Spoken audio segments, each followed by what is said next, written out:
Hey everyone, this is James Franklin again with Newton County Fire. Today we're going to talk about some fire safety tips as we continue to make our way through Fire Prevention Week this year. So today we're going to talk about fire is hot. So like I talked about yesterday, we've had a lot of changes in building construction as well as the materials that are inside our house that make fire grow a lot faster. Fire is a lot hotter. So today we're talking about that. Fire is hot. So as we have those increased temperatures, we need to, get out of that house fast, right? So one thing that we can do if we're inside of our bedroom and the smoke alarm activates, and we go to our door, and before we open the door, we feel for heat. If we feel heat on that door, we don't want to open it, right? So if we open that door up, the fire and smoke and heat's going to pour in. So we've got to keep that door closed. Now, the door isn't fireproof. It will ultimately burn through, but it is going to buy you time to either escape through a window or buy you time until firefighters can come and get you, okay? So we need to keep that door closed. We can pull a towel or a sheet off the bed, roll it up and stuff it at the bottom of the door. That's gonna keep that smoke out.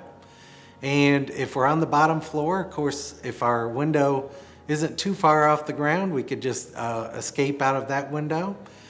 Now is a good time to go to that window in the next few days and check all of your windows and see if they do open.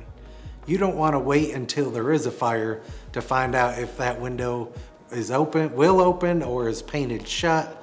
So, now is a good time of year to go around and make sure all your windows do operate correctly. So if we can go to that window and escape, that's great. Let's go to our meeting spot and stay there. Now, for the rest of us that sleep upstairs and we can't just jump out the window, if we have a fire escape ladder, we can deploy that. They cost around $30. It's a great investment to have. But for those of us that don't have those, we can call 911 and we need to be at that window yelling as loud as we can for help, okay? One of the first things firefighters do when they arrive at your house is they will walk completely around the house looking at every window to see if anybody needs to be rescued. So if you're at that window needing to be rescued, they're gonna throw up a ladder and climb up and get you, okay? Now, very important question for you to think about. Do you sleep with the door open or closed at night? I hope that you say you sleep with the door closed because, as I said, fire is hot, right? So fire needs three things to burn. It needs heat, fuel, and oxygen. So it's best to keep our doors closed. That way we can starve the fire of oxygen, okay? That'll slow its growth. That not only will it slow its growth, but it'll keep that fire heat away from you. That wall, the door, will provide a barrier to keep that 1,000-degree heat out of your room, okay? So it's a good video to look up called Close Before You Doze. That will explain, why it's so important to keep our doors closed at night.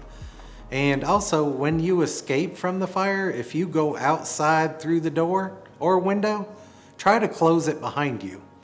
That'll help firefighters because, like I said, it'll slow that growth of the fire and kind of keep it under control.